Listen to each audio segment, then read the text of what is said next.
alguna pregunta.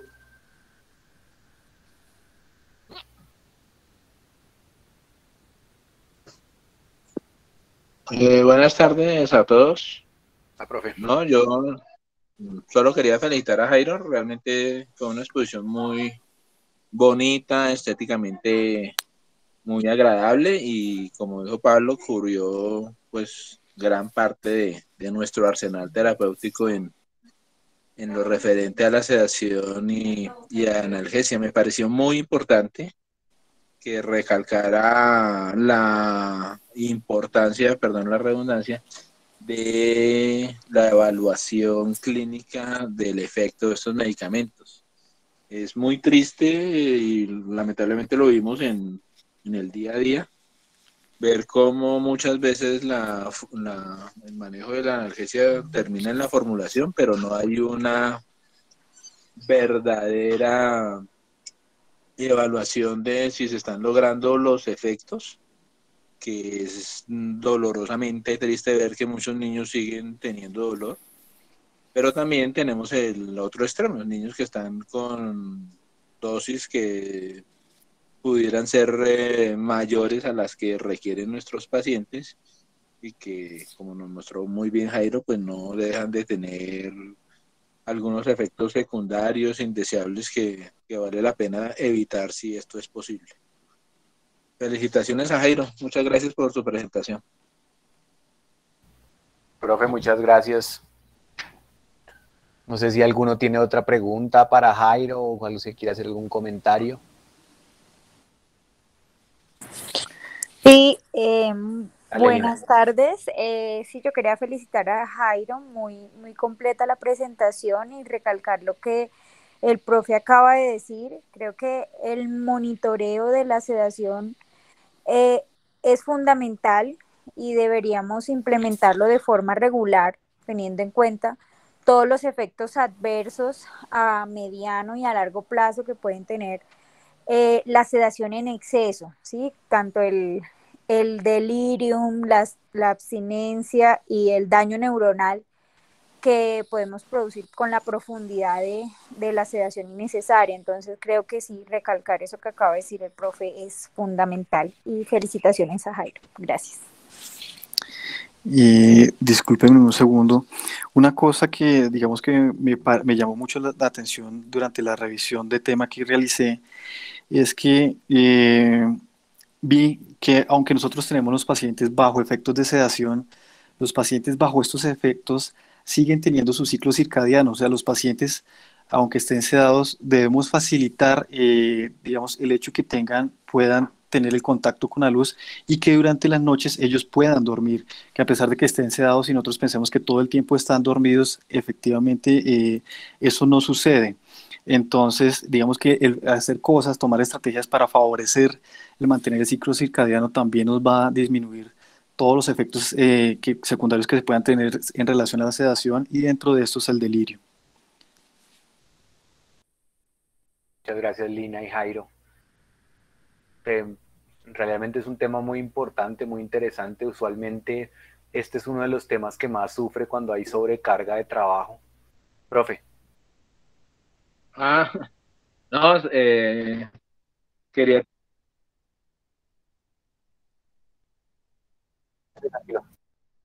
también referir que, pues, afortunadamente está surgiendo también mucha investigación en lo referente a alternativas no farmacológicas de la sedación. Eh, pues lo vivimos en el día a día como a veces es mucho más importante una tablet para que el niño se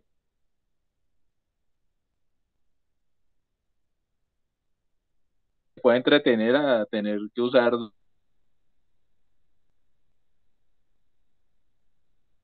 dosis de algún fármaco.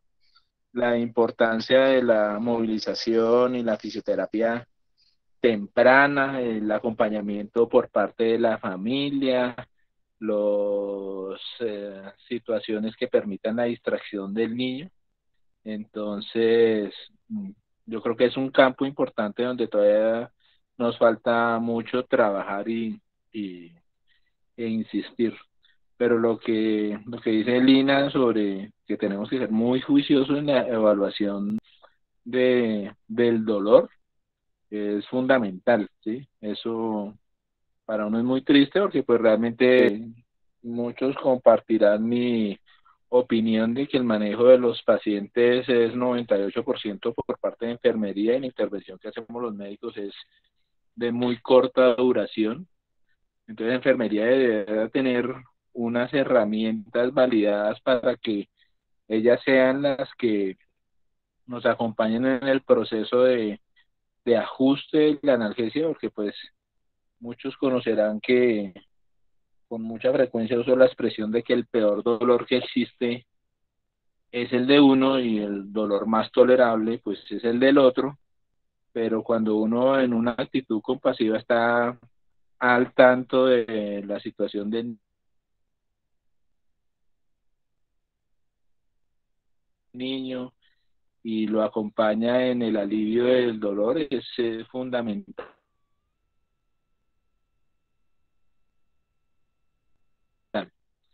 Y también me habrán oído el cuento de que la mejor sedación que existe es no tener dolor. Cuando los niños no tienen dolor, eh, las necesidades de sedantes se limitan notablemente y las otras cosas que propiciarlas ya 24 horas. Profe, mil gracias. Efectivamente, creo que esa es la orientación que todos quisiéramos dar y creo que ahí hay que luchar también por mejorar las condiciones de recurso humano de las unidades, porque como ustedes ven, esto es una modalidad que requiere muchísimos ajustes, muchísimos cambios que pueden ser derivados de gráficas, tablas, escalas, solamente estar pendiente, como dice el profe Perdomo también. Entonces, en principio, es una mezcla, digamos, de actitud y de capacidad operativa de las unidades.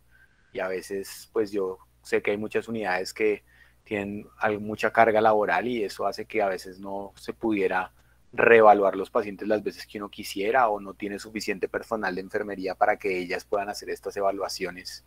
Un poco el modelo americano copiado que en nuestras unidades pues es difícil de implementar por esas razones. Sin embargo, pues por ahora seguimos luchando para usar lo que tenemos como lo tenemos para que cada vez haya mejor monitoría de estas terapias y no generar ni sobre ni sub sedación y analgesia. Entonces, si quieren, podemos empezar el taller. Entonces, el taller iba un poco dirigido a algunas de las dificultades que a veces tenemos farmacocinéticas de la sedanalgesia. La primera es la historia de la combinación de moléculas. Jairo mencionó un poco esto cuando habló de las interacciones. Entonces, no sé quién revisó esta pregunta. María Paula. Buenas tardes a todos, yo soy María Paula Salazar, soy residente de cuidado intensivo pediátrico de la Universidad de La Sabana y quisiera responder la pregunta de cuáles son los efectos de KPD de las combinaciones de moléculas. ¿Me están escuchando todos bien? Sí, perfecto, María Paula. Para dar inicio a al desarrollo de esta pregunta, me parece importante primero entender los beneficios y los riesgos derivados de la combinación de estas moléculas y las características propias de cada grupo, como habíamos hablado previamente y que ya Jairo nos había explicado. Principalmente saber que las benzodiazepinas tienen acción directa sobre los receptores GABA subtipo A y la unión a estos receptores se traduce también en mayor afinidad del GABA para su sitio de acción, con aumento también en la frecuencia de la apertura del canal del cloro, que esto hace que haya un aumento de iones a nivel de la membrana postsináptica, hiperpolarizando la membrana celular y por lo tanto el bloqueo del potencial de acción. Saber que las benzodiazepinas son moléculas de bajo peso molecular, son liposolubles que tienen unión a proteínas plasmáticas, por eso también es muy importante conocer el estado de hipoalbuminemia de los pacientes y que tienen un rápido paso al tejido cerebral. El metabolismo es hepático, al igual que otros grupos de medicamentos que ya nos había mencionado Jairo, principalmente a nivel del citocromo P450 y su eliminación es renal. Conocer que dentro de sus efectos secundarios tiene efecto a nivel del sistema nervioso central, pues por un efecto negativo según la dosis en la mecánica respiratoria y un descenso de la tensión arterial con aumento de la frecuencia del pulso como resultado de la disminución de la resistencia periférica sistémica. Adicionalmente, también se ha descrito que en modelos animales hay potencial asociación de su administración con posterior alteración del neurodesarrollo, principalmente en niños menores de un año. Como todos sabemos, los opioides son agonistas de los receptores opioides que pueden estar localizados a nivel periféricos y centrales, y dependiendo de su localización, pues se va a potenciar el efecto analgésico principalmente, y tras la estimulación de estos receptores, lo que se produce es una inhibición de la actividad de la biciclasa con reducción también de la concentración del AMPC cíclico y de la actividad de la proteína dependiente de AMPC. Otro de los grupos que también se asocian y que uno pudiera usar en combinación son los alfa-agonistas, principalmente la clonidina y la dexmedetomidina, que son agonistas selectivos del receptor alfa-2, principalmente, pues, como sabemos, en los subtipos A, B y C, a través de proteínas G intracelulares. Este grupo de medicamentos tiene efectos sedantes y ansiolíticos que van a estar mediados por la unión a los receptores alfa-2, subtipo B, en el lupus cerúleo, mientras que sus efectos adversos más comunes, principalmente hemodinámicos que vamos a encontrar, va a ser bradicardia y hipotensión, y están mediados por los receptores alfa-2 subtipo A centrales, aunque en menor frecuencia y con mayor especificidad para los que habíamos revisado inicialmente, que eran los subtipos B de la dexmedetomidina, generando menos repercusión hemodinámica.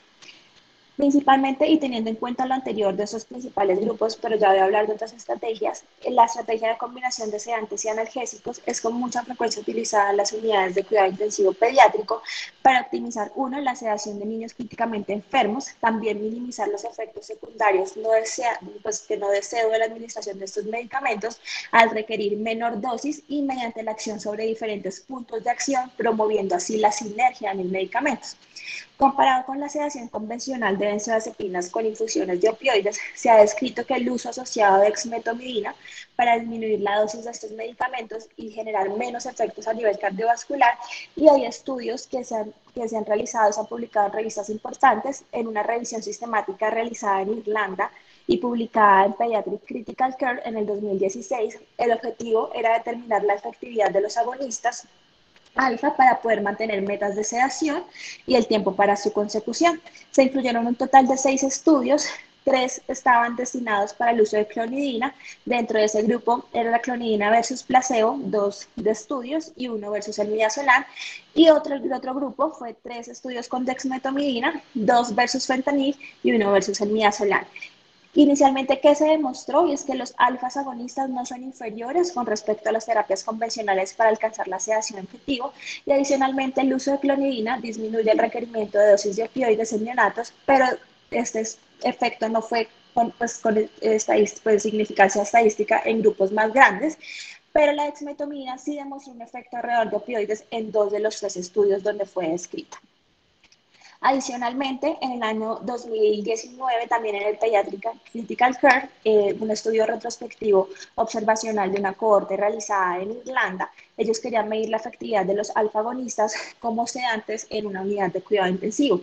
¿Qué encontraron? Y es muy importante, tampoco encontraron inferioridad en el uso de la dexmedetomidina, generando buenos planos de sedación comparados con el grupo no expuesto, pero ellos sí no encontraron diferencias en cuanto a las dosis de opioides y benzodiazepinas en los pacientes con manejo, lo que pudiera estar relacionado también a lo que ellos mencionaban, las dosis que pudieran tener los pacientes.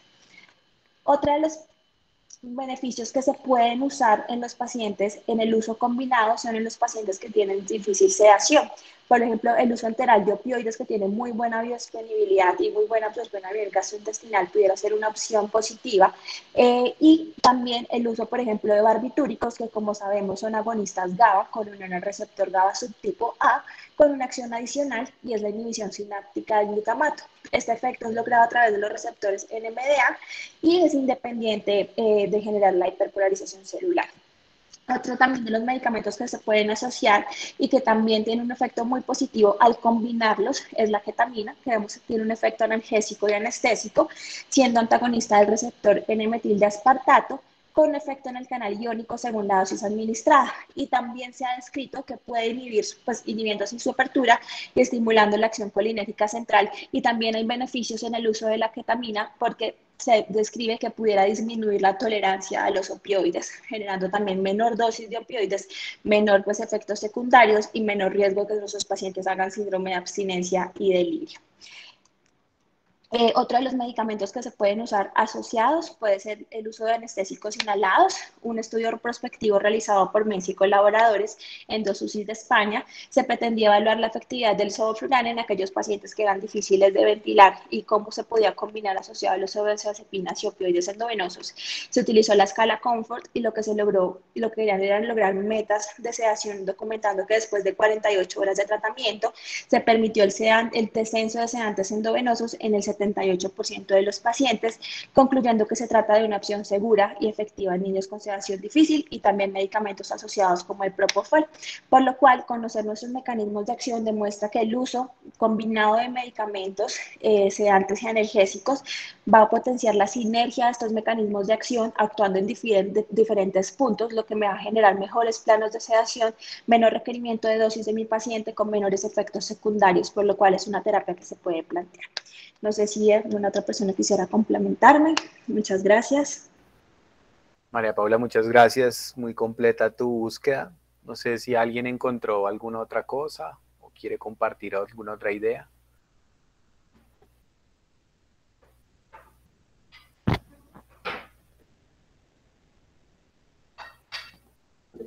Juancho. No, pues, pues la respuesta de María Paula fue muy completa. Solo quería adicionar que hay otras interacciones de importancia y pues que llaman la atención. Probablemente una de ellas es la eliminación. Cuando, por ejemplo, tenemos un medicamento como es el propofol, que pues tiene efectos hemodinámicos tan importantes, se disminuye la perfusión renal y puede disminuir la depuración de algunos medicamentos. Esto realmente yo creo que no tiene muchos estudios ya a nivel clínico, pero dentro de la parte farmacológica sí no lo nombraban.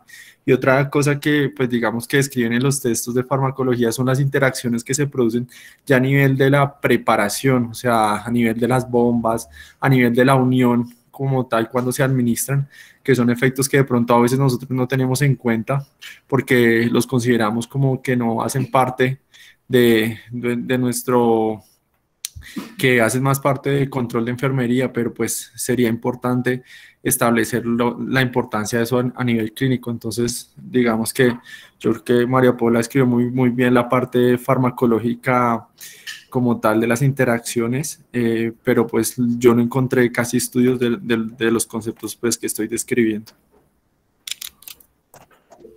Gracias, Juan. Juanita. Hola a todos, feliz tarde. Hay una cosa, pues, una de las interacciones que me pareció interesante ver y que Juan le acaba de mencionar con el efecto del propofol, es una mezcla que se ha estado empezando a usar otra vez, como, pues otra vez no, ha estado usando pues, con frecuencia, y es el ketofol, porque la unión de la ketamina con el propofol va a hacer que se potencien pues como los efectos tantos de analgesia y sedación, pero se contrarrestan los eventos adversos de los medicamentos. Entonces es una unión que está teniendo pues ahora, como está bastante pues como en auge. Encontré de hecho una revisión sistémica y un metaanálisis que se publicó en el 2020 y me pareció chévere porque pues alcanzaron a evaluar 11 ensayos en un total de 1.274 pacientes. Entre los estudios pues, que encontraron, ellos compararon ketofol como agente único y otros compararon ketofol pues, con otros versus agentes combinados. Y realmente sí encontraron que la mezcla de ketamina y propofol para procedimientos o para pseudoanalgesia inicial rápida, pues es una buena opción. Sin embargo, tampoco dicen que sea superior a las otras mezclas que previamente se han encontrado. Sí se describe que tienen una buena opción, sobre todo cuando uno necesita que los pacientes se recuperen. O sea, por ejemplo, para la sedación en pacientes que se les va a hacer punción lumbar, o sea, que simplemente se van a sedar, vamos a hacer el procedimiento rápido y se van a recuperar, pues esta mezcla sí parece que tiene como pues puntos a favor porque la recuperación es más rápida. Pero no se encontró pues que tenga impacto sobre las tasas, por ejemplo, de ventilación, de obstrucción de la vía aérea, apnea, desaturación, náuseas o vómito. Pero el hecho de que sí se recupere en un tiempo menor, pues hace que sea una mezcla interesante, y yo creo que es pues a recalcar en este punto precisamente porque la combinación se usa pues teniendo en cuenta eso PKP de cada una de las sustancias, precisamente para eso, para que los eventos adversos se contrarresten. Entonces me pareció pues como interesante. Muchas gracias, Juanita. ¿Alguno encontró alguna otra cosa? ¿Tiene algún otro comentario? Entonces, en principio, pues como ven, pues hay mucha cosa, ¿no? Hay, porque así como hay ese montonón de sedoanalgésicos, pues también hay interacciones que se pueden hacer, algunas positivas, algunas negativas. Por ahí vi algunas tareas que encontraron algunas gráficas donde veían efectos agonistas, antagónicos, como Juanita lo mencionó, no solamente tiene que ver con disminuir las dosis tope o hacer agonismo entre los efectos, sino a veces inclusive neutralizar efectos adversos. Sin embargo, pues también hay que tener cuidado que se potencian los efectos adversos en algunos escenarios. Entonces, está como muy de moda la sedoanalgesia multimodal y tratar de usar varias cosas en vez de usar dosis altas de cosas, pero hay que tener cuidado que esas combinaciones deberían probarse en procesos de investigación más que simplemente tratar. Obviamente cuando uno ya está desesperado porque el niño no se duerme o no se seda, entonces empieza uno a mezclar cuanta cosa, pero digamos que ese es un escenario diferente, que es el escenario de la refractariedad. Y muchas veces no pensamos que desde el principio podríamos hacer una analgesia multimodal, que lo han descrito mucho los anestesiólogos, una sedación multimodal, usar otro tipo de grupos, como ustedes mencionaron, los antihistamínicos, los antipsicóticos, otras formas de lograr control un poco del niño sin tener que ser necesariamente sedaciones profundas. Entonces es un tema bastante interesante del que creo que todavía nos falta mucha investigación. Por otro lado está el uso de estas estrategias o conocer la farmacocinética, pero ya para tratar de evitar efectos a largo plazo. Entonces, abstinencia, tolerancia, delirium, no sé qué encontraron de eso. Mauricio. Bueno, buenas tardes para todos. Soy Mauricio Sarra, soy residente de Cuidado Intensivo Pediátrico de la Universidad de Rosario. Bueno, trataré de contestar esta pregunta, pues lo que encontramos y basado en una revisión juiciosa que hicimos ahí entre todos pues en el grupo que estamos rotando ahorita en la cardio. Tenemos que aproximadamente el 10 al 34% de los pacientes que están hospitalizados en una unidad de cuidado intensivo pediátrico están en riesgo de presentar un síndrome de abstinencia. La tasa de prevalencia en los pacientes que reciben benzodiazepinas o opioides durante más de 5 días es del 35 al 57%. Hay estudios que han demostrado que la administración de 5 días o más de fentanil o una exposición mayor a 1.5 miligramos por kilo tienen un 50% de riesgo de presentar síndrome de abstinencia cuando suspendemos el medicamento. Cuando la exposición es mayor a 9 días o la dosis acumulada es de 2.5 miligramos por kilo, el riesgo se va a aumentar casi hasta el 100%. Encontramos y pues lo que revisamos es que existen diferentes protocolos basados en el mecanismo de acción de los diferentes sedantes y cómo la combinación de estos fármacos, dependiendo de la vida media y de la concentración plasmática, nos van a ofrecer ciertas estrategias para disminuir el riesgo de presentar estos efectos adversos, llámese abstinencia, tolerancia, delirio. Una de las estrategias que más encontramos y que más comúnmente se usan y se describen pues en cuanto a al manejo y la prevención del síndrome de abstinencia es el descenso progresivo del 10% de la dosis que se está administrando. Se inicia, pues, iniciamos con una dosis usual o una dosis establecida y a medida que queremos empezar la desconexión o empezar el retiro de los medicamentos, iniciamos con un descenso paulatino del 10% de la dosis que estamos administrando. Otra medida consiste pues en administrar un tratamiento sustitutivo que generalmente se da por vía enteral con fármacos que tengan un mecanismo de acción similar a los que ya está recibiendo verbigracia.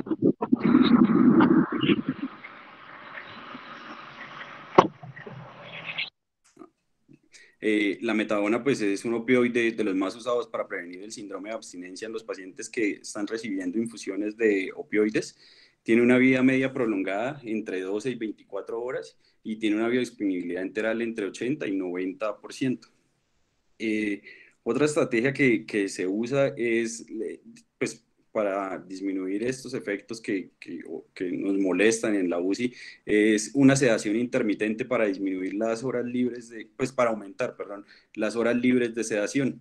Un estudio de Kunal y colaboradores pues realizaron una estrategia de sedación intermitente donde apagaban la sedación a las 8 de la mañana y esperaban a que el paciente pues presentara evaluaban primero las escalas confort y las escalas de sedación de los pacientes, las escalas de abstinencia, y mediante esto administraban el 50% de la dosis que se estaba administrando e iniciaban con el 50% de la dosis que estaban administrando en el momento en el que se apagaba la sedación. Con esto ellos encontraron que disminuían los días de ventilación mecánica de 7 a 4.8 días versus 10.3 a 8.4 días en los pacientes que no se establecía una estrategia de sedación intermitente. Otra estrategia que vemos y que muy frecuentemente la usamos es la estrategia de la rotación de los opioides para disminuir pues, ese efecto molesto de la tolerancia a los opioides. Sin embargo, pues a la fecha solo existe un estudio en pediatría, es un estudio del Hospital de Oklahoma, en el que se pretendía justificar esta estrategia al rotar el fentanil por hidromorfona. Los estudios de este estudio y los resultados de este estudio no fueron muy favorables para esta medida. Teniendo en cuenta el mecanismo de acción de los opioides, como muy bien lo describió Jairo, pues digamos que nos quedamos cortos y decimos que prácticamente esta estrategia no tiene una plausibilidad biológica y basado en que los opioides actúan sobre el receptor mu, que está acoplado a esa proteína G, y al actuar con esa, fosforila esa proteína G, aumenta la salida de potasio y bloquea la entrada de calcio. Esto pues inhibe la enilato ciclasa, y al interactuar ese receptor con esa proteína G, va a activar una beta-arrestina que se va a interiorizar para luego ser reciclada. Sin embargo, mientras este proceso pasa, esos receptores en algún momento se saturan, y por más de que yo le cambie un opioide por otro que tenga el mismo mecanismo de acción pero una potencia mayor, no voy a lograr ningún efecto sobre la sedación del paciente en cuanto a la tolerancia. Se ha visto que al utilizar fentanil, un estudio muy grande, multicéntrico, entre pues, el hospital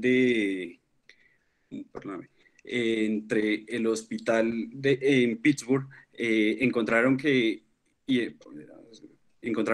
los pacientes que recibían entre 7 y 14 días de fentanil tenían un 16% más de riesgo de presentar un síndrome de abstinencia, y los pacientes en los que se usaba midazolam adicional al fentanil presentaban 5 a 6 veces más de riesgo de síndrome de abstinencia.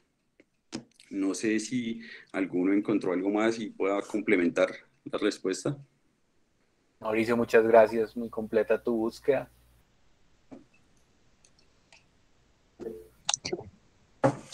Dale, Angélica. Buenas tardes, yo soy Angélica Rodríguez, residente de cuidado intensivo de la Universidad del Rosario. Pues digamos que me completa toda la respuesta de Mauricio.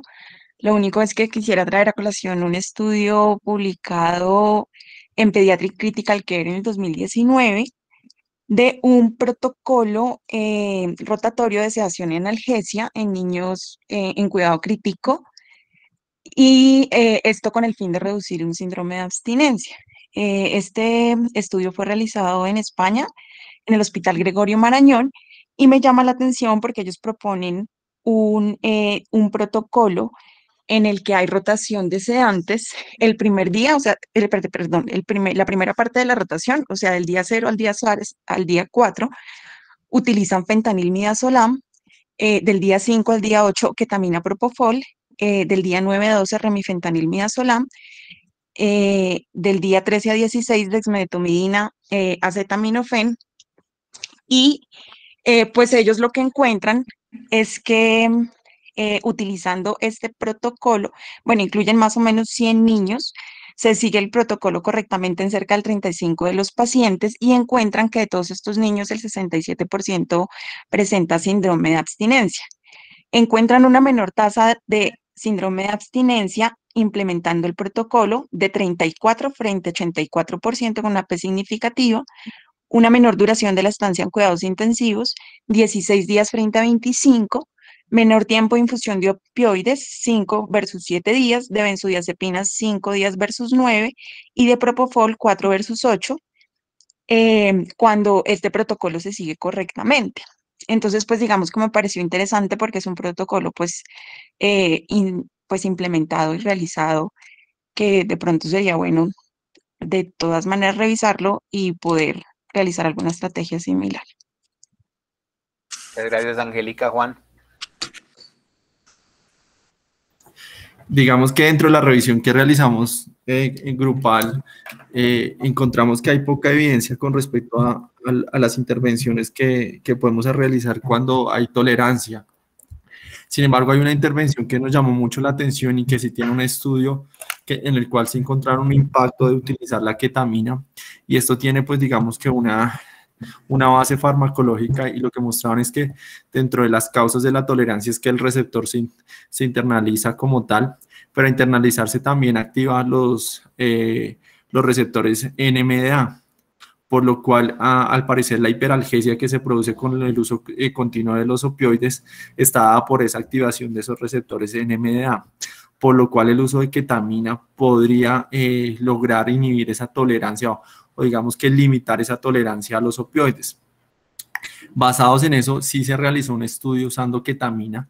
Ese es un estudio que realizaron, un estudio piloto que está publicado en el año 2017, en el cual utilizaron en primera instancia opioides y encontraron que más o menos los pacientes con una mediana requerían entre 3 a 4 microgramos kilo hora. ¿Qué hacían después? Discúlpeme, corrijo, una mediana en 4 microgramos kilo hora. Después de eso utilizan ketamina, más o menos una dosis de 2 a 4 miligramos kilo hora, y posterior a eso hacen una medición digamos, de lograr metas con un opioide nuevamente, y lo que encontraron fue que había una disminución de los requerimientos de opioides. Más o menos lo que utilizaban antes era 4, después de eso 2.9 microgramos kilo hora, con lo cual sí hubo una diferencia entre el uso, entre las dosis requeridas previo y posterior al uso de ketamina, lo cual relativamente justificaría el uso de ketamina para tratar de disminuir la tolerancia, basado en el concepto farmacológico y basado en este estudio, que es de lo poco que hay con respecto a tolerancia. Gracias, Juan Sebastián. Como ven, la vaina es compleja, pero hay varias estrategias que se están implementando, todavía muchas por investigar. Daniel preguntó si el cambio de estrategias de 5 o 7 días, yo creo que ahí quedó contestada. No sé, Daniel, si tenías alguna otra pregunta puntual o era eso.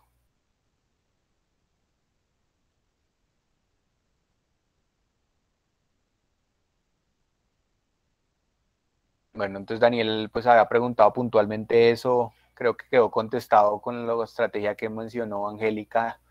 Es difícil, digamos que en principio se están buscando estrategias, probablemente estas estrategias tengan que ser más dinámicas en la medida en que generamos también protocolos de destete lento, pues nos va a pasar lo que nos pasaba con los ventiladores, y es que termina uno de pronto sobre dimensionando el riesgo de abstinencia y tolerancia, y más bien haya que medir en cuanto se presenta y manejarla. Es difícil todavía y todavía no hay suficiente información, pero pues como vieron ustedes, hay hartas cosas que se han probado. Entonces, otro campo interesante para buscar y generar información nueva. Finalmente, entonces, ahora sí, la que más nos duele y más nos cuesta a veces, que es qué estrategias farmacológicas podemos utilizar cuando tenemos casos refractarios a tolerancia. Juan ya mencionó el uso de ketamina. No sé qué más encontraron. Dale, Ricardo. Bueno, buenas tardes a todos. Primero, tener en cuenta que cada institución va a tener sus propios protocolos individuales respecto a la analgesia de los pacientes, y esto pues varía dependiendo de la edad o de las características clínicas pues, de cada paciente. Suponiendo que nos encontramos con un paciente sin daño orgánico, en el cual utilizamos los protocolos estándar de cada institución, y esta nos presenta un tipo de refractariedad al objetivo terapéutico, a pesar de una dosis adecuada o tope, podemos utilizar diferentes estrategias para lograr una pseudoanalgesia adecuada, en el cual podemos incluir algunos anestésicos, opioides orales, antihistamínicos o agonistas de los alfa-adrenoreceptores. Empezando con la dexmedetomidina, que es un agonista alfa-adrenoreceptor con selectividad alfa-2, alfa-1 de 1620-1, que tiene un efecto sedante, ansiolítico, simpaticolítico y ahorrador de analgésicos con mínimo efecto de la función respiratoria. Tenemos que tener en cuenta que está en auge su utilización, sobre todo en contextos de premedicación, también como complemento de la pseudoanalgesia multimodal. También se utiliza en postoperatorios cardiovasculares y en el cuidado neurocrítico. Esta va a poseer interacciones también con otros sedantes y anestésicos que resulta en un efecto aditivo que permite la reducción de las dosis de estos. La dexmedetomidina fue aprobada por el FDA en 1999 en adultos y se empezó a utilizar en la población pediátrica desde el año 2002, que empezaron en 2 niños con ventilación mecánica, con infusiones desde 0.25 a 0.7 microgramos kilogramo, con lo que alcanzaron niveles adecuados de sedación. La dosis se debe titular según la respuesta, sin embargo la literatura recomienda un máximo de 2 microgramos kilogramo, con una dosis de carga de hasta 2 microgramos por kilo en 10 minutos. Pasando a otras estrategias, el propofol, que es ampliamente utilizado en la inducción y mantenimiento de la anestesia, también para la sedación de procedimientos menores y sedación en los pacientes en la UCI. Este va a tener una actividad anestésica por medio de los receptores GABA, como ya vimos en la presentación, y aunque el mecanismo va a ser similar al de las benzodiazepinas, algunos estudios han mostrado, y la literatura demuestra que ya no, pues que no actúa en el mismo receptor como tal. También tiene otros sitios de acción, como los receptores nicotínicos, muscarínicos en la médula espinal y en los canales iónicos dependientes de voltaje en el cerebro. Este se puede combinar con opioides, con midazolam tiopental, y pues así lograr efectos sinérgicos de hipnosis, y también puede inducir a una amnesia según la dosis administrada. Y aunque el mayor temor, como también lo mencionaron en la charla, es el síndrome de infusión de propofol, que se describió por primera vez en 1990, en un estudio retrospectivo publicado en el Pediatric Critical Care en el 2014, en 210 niños con infusión de propofol, no se presentó síndrome de infusión de propofol y se demostró seguridad con una dosis limitada a 4 miligramos kilogramo por menos de 24 horas, y eso pues también debido a que la molécula original se cambió en el comercio. La metadona es un agonista del receptor mu y kappa, sin embargo también tiene un efecto antagonista en el receptor NMDA, y por ello se ha estudiado más para la prevención del síndrome de abstinencia, como ya lo mencionaron. Sin embargo, también existe evidencia que nos plantea la posibilidad de utilizarla como coadyuvante en la pseudoanalgesia. En una revisión sistemática publicada en el Pediatric Anesthesia en 2017, en donde incluyeron 20 estudios con 460 pacientes, aquí los autores concluyen que no encontraron suficiente evidencia para recomendar algún protocolo en particular con la metadona, o en dado caso recomendar la metadona sobre otros medicamentos para el weaning de opioides en la UCI. También podemos utilizar medicamentos enterales, incluyendo la hidroxicina, que es un antihistamínico de primera generación, el lorazepam, que es una benzodiazepina de vida media moderada, la melatonina, que es un inductor del sueño, o la levomepromacina, que es un antipsicótico. En un estudio publicado en el Critical Care en 2019, que se realizó en 12 UCIs en Italia con 340 pacientes, en donde compararon la sedación intravenosa utilizando el midazolam y el propofol versus sedación vía oral con hidroxicina, lorazepam y melatonina, encontraron que no hubo diferencias en el objetivo de la escala RASS, que era entre +1 y -1, con un 90% para la vía oral versus un 94% de la vía intravenosa. Y tampoco hubo diferencias en días libres de delirium, de ventilación mecánica y de estancia en la UCI. En otro estudio publicado en el 2014 en el Journal of Pediatric Intensive Care, en 7 niños con sedación difícil, con refractariedad a la sedación convencional, se les administró levomepromacina con dosis iniciales de 0.25 miligramos por kilo hasta llegar a 2 miligramos por kilo, si era necesario en cada caso, y esos autores concluyeron que es una buena alternativa para evitar las dosis altas de opioides y de polifarmacia, además que tiene una ventaja de evitar la depresión respiratoria, ya que su acción pues no nos va a involucrar receptores de opioides o de benzodiazepinas, ya que actúa bloqueando los receptores dopaminérgicos postsinápticos de uno. Y eso fue lo que encontré con respecto a esta pregunta. Ricardo, muchísimas gracias. Muy completa tu respuesta. No sé si alguien más encontró alguna otra cosa específica. Un poco se empiezan a traslapar los temas y empezamos a repetir más o menos lo mismo, pero digamos que en principio eso es lo que tenemos y es lo que hemos ido encontrando. Mauricio. Otro fármaco que también pues encontramos como para el manejo de, pues, para adicionar a los protocolos habituales es la clonidina. Encontramos que la clonidina al asociarse con dexmedetomidina lograba un adecuado plano de sedación, logrando una menor dosis una menor llegada a la dosis tope de ese medicamento. Y encontramos además que, pues, en la revisión que hicimos, encontramos que esos pacientes disminuían la dosis tope de midazolam si se comparaban los pacientes que se administraba únicamente midazolam. Esto encontraron comparado con los pacientes en los que solo se administraba midazolam y en los que se administraba dexmedetomidina y asociado a la clonidina. Lo otro es que pues, el temor de los efectos hemodinámicos en estos pacientes como la bradicardia, sin embargo, fue en una menor proporción este efecto adverso, y se encontró además que los requerimientos de soporte vasopresor pues, no eran significativos en este grupo de pacientes. Perfecto, Mauricio, muchísimas gracias. ¿Alguno encontró algo más o quiere mencionar algún otro? Angélica.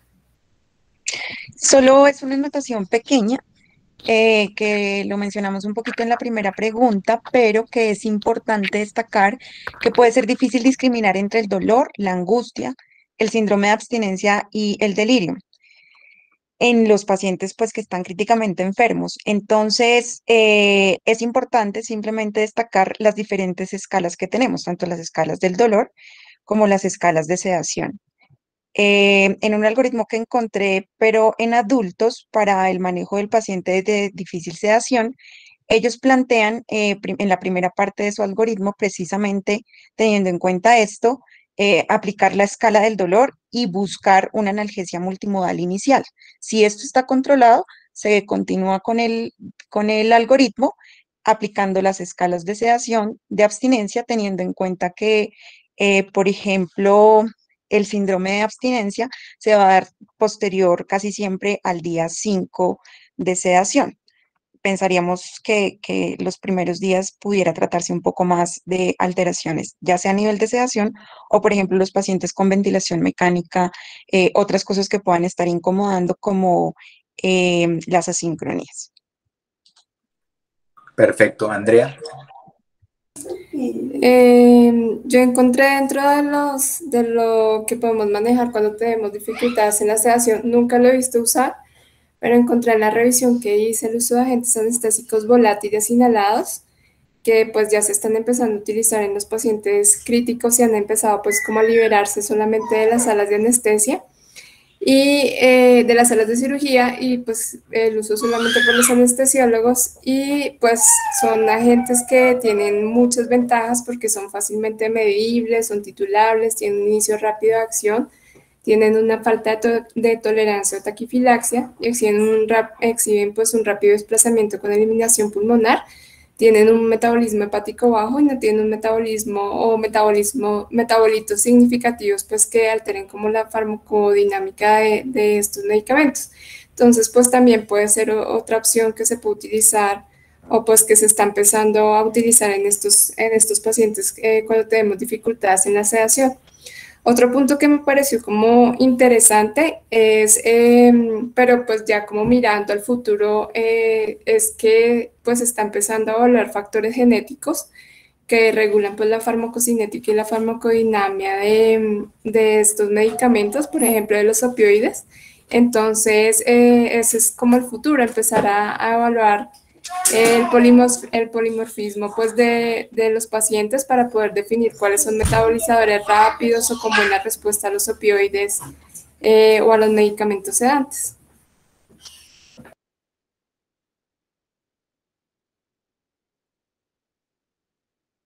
Perfecto.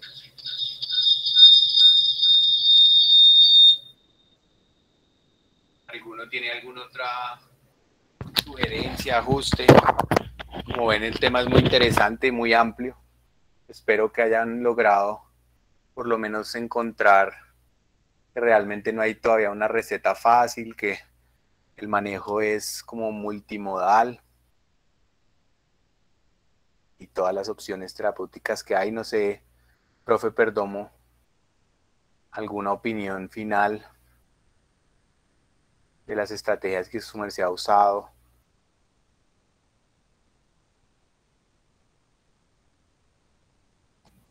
No está por ahí. Bueno, muchachos, entonces es todo por hoy. Nos vemos en 8 días. Muchas gracias a todos.